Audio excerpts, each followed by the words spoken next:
So on this episode, we're discussing the Trump Mamdani meeting and how there's a lot of cope going on, thinking that Mamdani caused Trump to bend the knee, so to speak. Um, it's interesting and hilarious. So stick around. I'm sure you're going to enjoy it.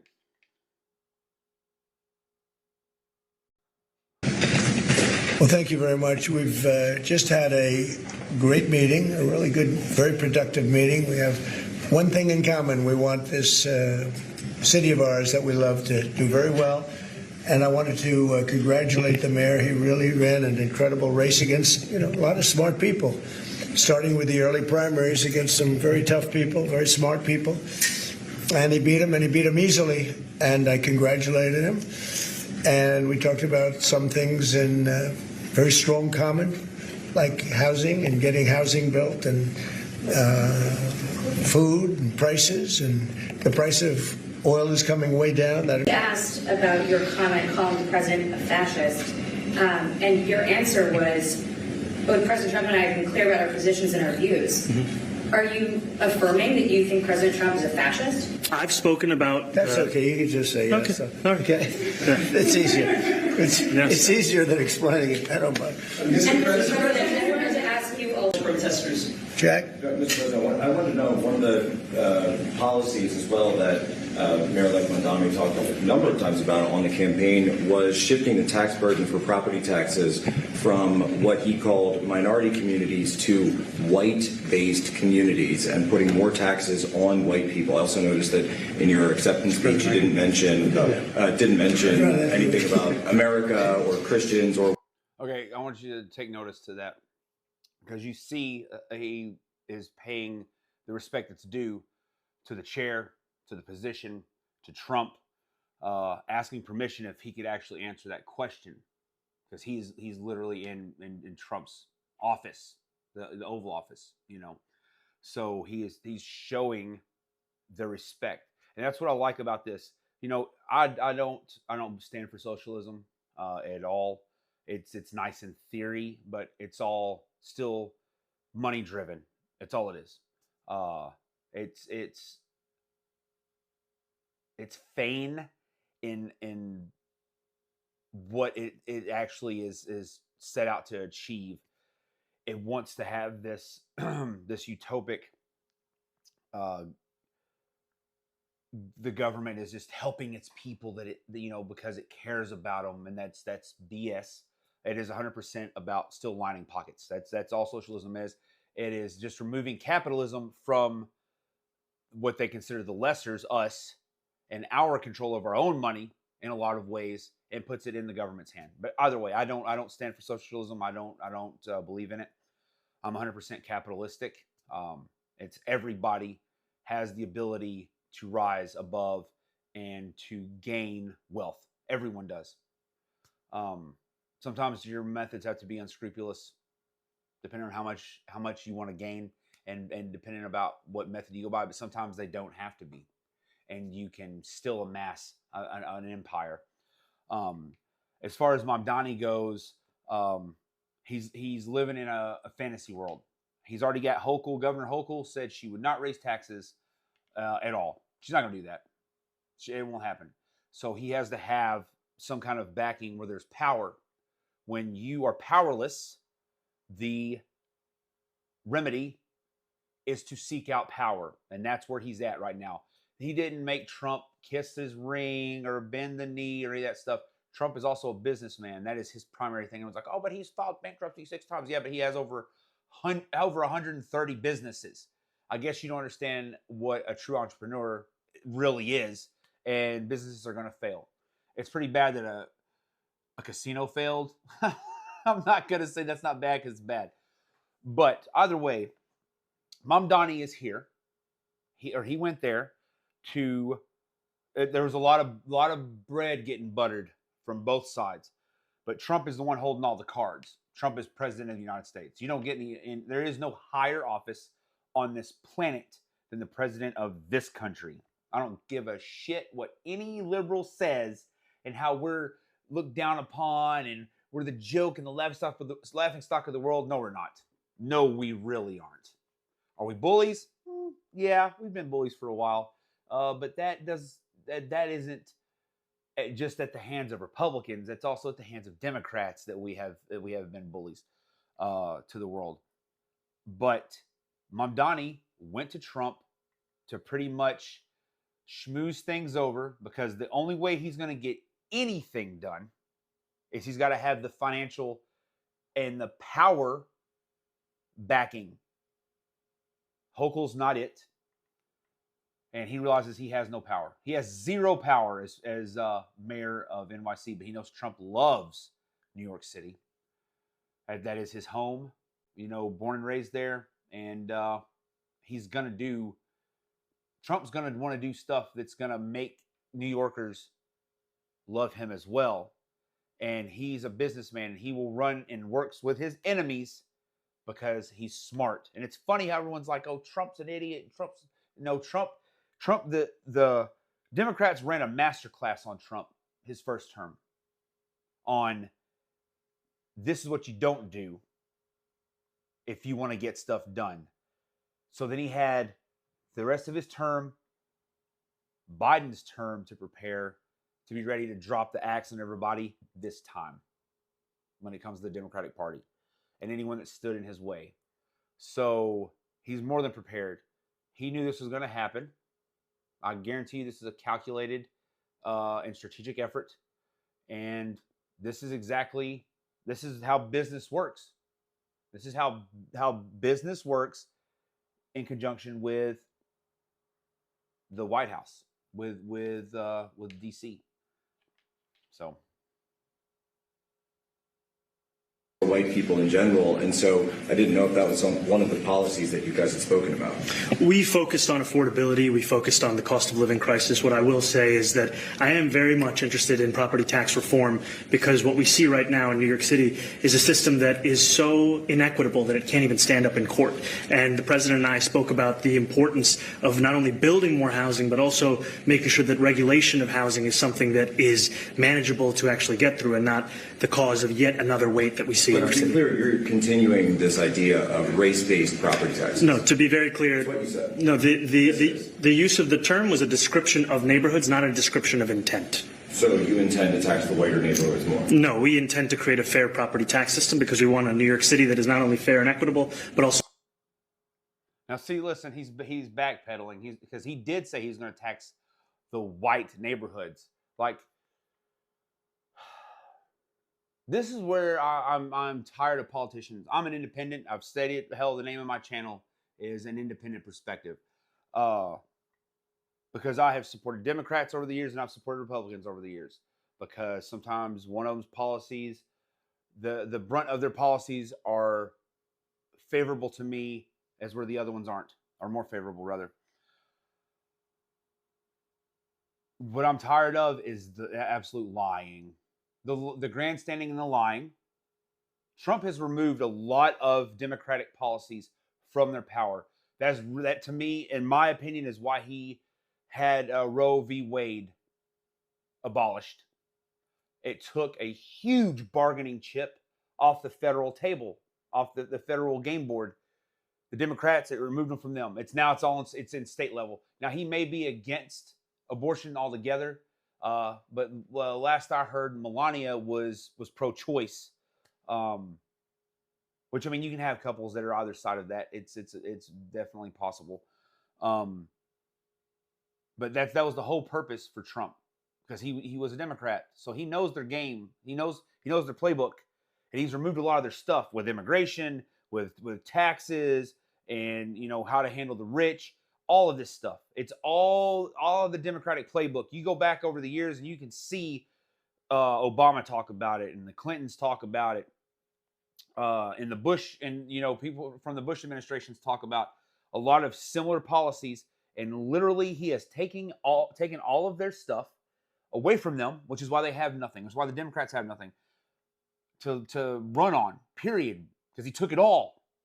He's used it. He's implemented it. That's the reason why they hate him so much. That's why he's the threat to democracy, because he stole their bullshit form of democracy and actually made it applicable.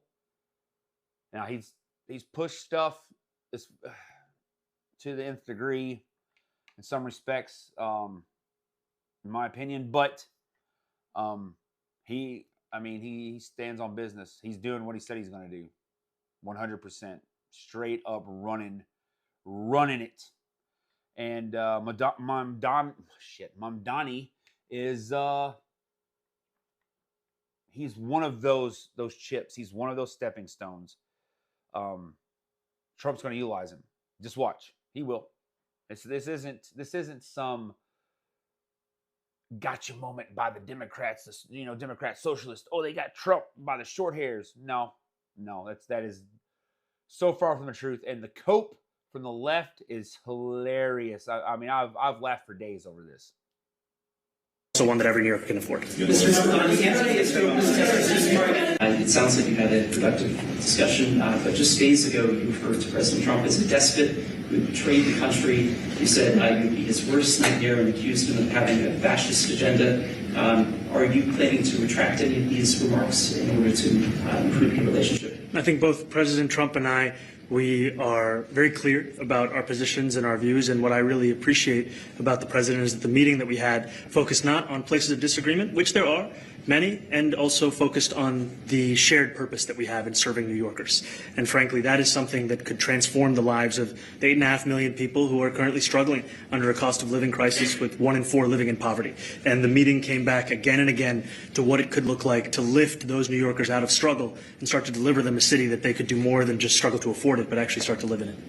And I've been called much worse than a despot, so it's not that insulting. But maybe I think he'll change his mind. All right, all politicians show their true colors. They eventually show their cards. They show what they're truly about. They show who they truly are.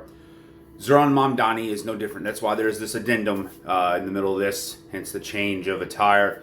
Because it's just, it never fails to amaze me how nobody can stick to what they stand by, what they've ran on. And it's a good thing, with Mamdani, Mamdani, it's not that big of a deal. It's not that pressing because socialism is going to fail. It's horrible. It's not going to work. Because you can't there's no such thing as free. Free does not exist. Free will never exist. Someone's always got to pay for it. And if they don't get it in one spot, they're going to get it from another. Anyways, blah, blah, blah, blah, blah. We'll get... I thought Sliwa was the biggest personal disappointment that I've seen, but no. Now the left is getting to see what their precious little socialist butterfly is all about, because it doesn't matter if you're a socialist, a communist, a capitalist. Everything comes back to money. All of them are ran by money. Mamdani is no different. He's going to tax the rich. No, he won't. He's going to tax the middle class and the poor. We always get taxed. We're always the ones that get our asses handed to us on a silver platter when it comes to who's going to foot the bill for shit that the government comes up with, their lame-ass ideas. It's going to fix our lives, because it's all about lining their pockets. And now these wonderful liberals and their tear-soaked existences are getting to find out the hard way again that when you vote for this BS is what you get. So here we go. Mamdani just endorsed corporate Democrat Hakeem Jeffries as Speaker of the House. If Democrats win the midterms, do you want to see Leader Jeffries become the Speaker of the House? Yes.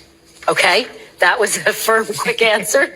And this is unfortunate to see because Hakeem Jeffries is one of the biggest Zionists in Congress. He is hardcore pro-Israel and has taken over $1 million from the Israeli lobby. And if you know my position on Zoran, you know that I'm not surprised by this. I actually think it's a good thing that he's already showing people that he's controlled by the Democratic Party machinery. Because it doesn't matter what policy program a politician is putting forward. If they're attached to the Democratic Party, that means they're controlled by the party of empire, the party of the American political establishment. If you actually want to criticize Zoran Mamdani about anything, criticize him about his decision to back Hakeem Jeffries in his re-election run, because that is genuinely unjustifiable. Hakeem Jeffries is likely in the weakest political position he will ever be in for his career. He is incredibly unpopular. And there is a ton of momentum coming off of Zoran's win to replace a lot of these establishment Democrats in New York. Thousands of people joined the DSA in New York just for the promise of this kind of Tea Party movement within the Democratic Party. Not to mention, the DSA clearly needs work with improving their standing among black voters across the country. And Chiose, who's supposed to be Jeffries' opposition, could have gone a long way in helping to fix that. Straight up, not supporting Chi, and then going to the DSA meeting to say that DSA shouldn't support Chiose's campaign is not a good move. And he succeeded in making sure that the DSA that Chiose could not field DSA's endorsement. As you guys probably saw already, should the citywide electoral working group recommend Chiose for endorsement for Congress in New York 8, got 46% yes votes and 52% no votes. I think that was. Well, I mean, it's simple as to why. You look at AOC, when she first came in, she was talking about taking down the establishment, you know, the career politicians of the Democratic Party too, and how she's going to go after Pelosi. And it didn't take long before Pelosi had AOC wrapped around her pinky, because they have these liberals have zero power. They have zero pull. Their policies are crap. They're straight garbage. They do not have any kind of plans to implement that can actually make what they want to get done successful, especially without the backing of their own party. You know, they talk about all the time how the Republicans, you know, I'm an independent because I love the option to sway either way, depending on who has the best policies that offer us the best. Those of us who put them in office, the ones that they work for, us. We just all got played for 8 months. Everyone in the world, everyone in the country, everyone in New York City got played by these two thespians, these actors. Because remember, 8 months ago, we thought it was Godzilla versus King Kong. There was Zoran Mamdani calling Donald Trump a fascist. He's not. And then Donald Trump calling Zoran Mamdani a communist. He's not. And then, as you mentioned, just recently, the president said, I'm going to withhold $7 billion of badly needed federal funding for New York City if you elect Zoran Mamdani. And then Zoran Mamdani, on the night of his victory, turns and looks into the television and says, Donald Trump, if you're listening, turn up the volume. So they're like antagonizing their followers. And then all of a sudden today, we're expected to believe kumbaya. Everything is fine. Everything moves normally. No. I don't get played. I feel that I, like the American people, were turned into suckers to all of a sudden start adversarially wanting to go at one another when, in fact, we can see the reaction today, which is, oh, you're going to be building. And see, that's, how does he not know? How does he not know how the game is ran? Like, how does he not know this? They're going to say whatever they need to say to either garner the support and gain more support to win an election, Mamdani, and whoever is in opposition, whether it's, you know, Trump isn't running against him, obviously. They're not in the same theater. But he's 100% opposed to the socialist aspect of Mamdani. So he's going to say and do what he can to prevent him from winning. Even though he backed Cuomo, which is odd, but to Trump that was the lesser of two evils because Cuomo was an establishment, Democrat. He's not a socialist. He's not what they call a far left extremist, a super mega. I almost said MAGA, super mega progressive. So that's I don't understand how Sliwa has no idea. That's just how it is. This dog and pony show that they just put on for the United States too, and its wonderful citizens. After this meeting, that's part of it. That's the whole point. That's the whole point. And you know what? I'm 100% for it. I can tell, anyways. There's a lot of BS in there and a lot of grandstanding. But I'm so tired of the divisive aspects of this country, politically and socially, as it's been for over a little over a decade now. I'm burnt out. I'm burnt out on it, and see some stuff like this. I mean, this is old school methodology, because I remember, as a kid growing up, and then as a young adult. I was born in '78, so I'm almost 50. I remember what the campaigns used to be like, how presidential campaigns used to be ran. And yes, they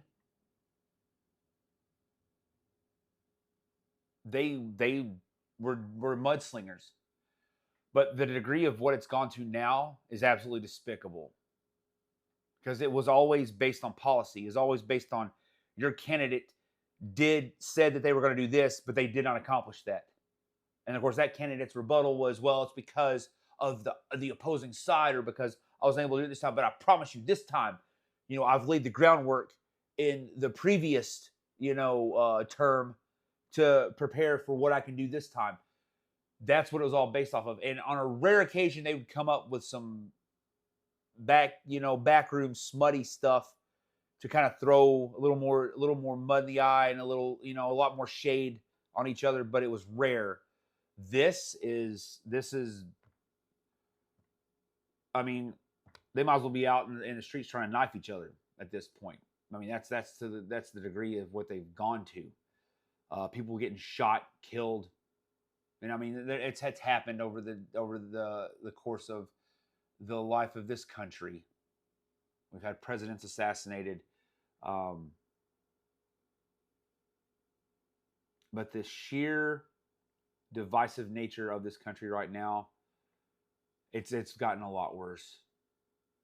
Old things that have been drudged up and used as political chess pieces to keep us divided, because that is the number one goal of those who run Washington, is that we never unify down here on the ground level. That's been that way forever.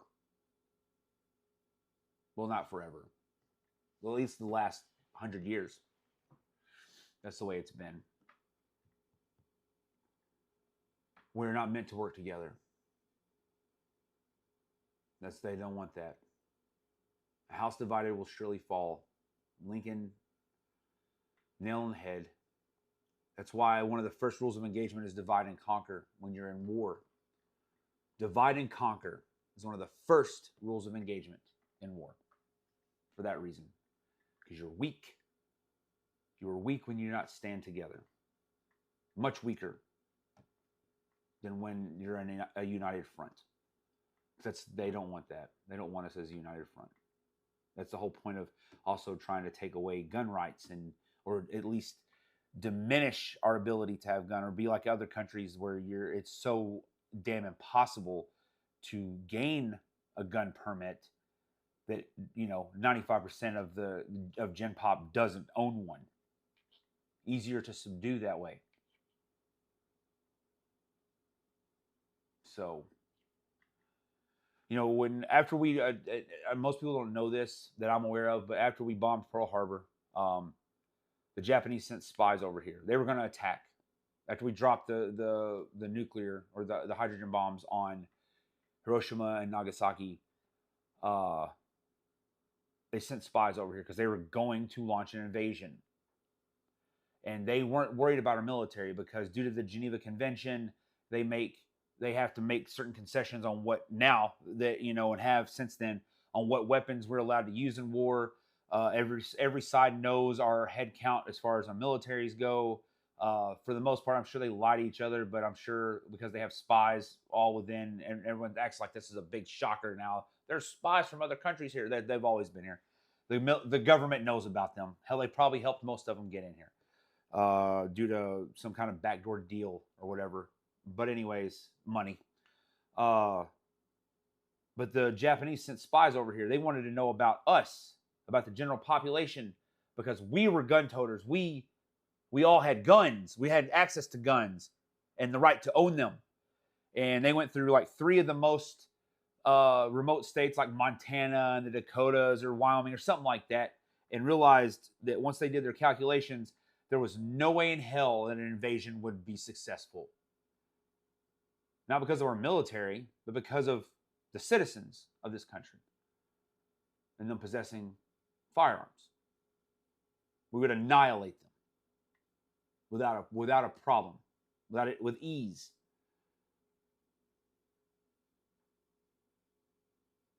The right to bear arms, to stand against our enemies, foreign and domestic. Because our forefathers knew exactly what the hell would happen. Absolute power corrupts, absolutely. I don't care what banner of bullshit they fly, who they say they worship. It's irrelevant. Money is God. In that world, in a lot of worlds, anything up there, money is God. Period. So, with that being said, feel free to comment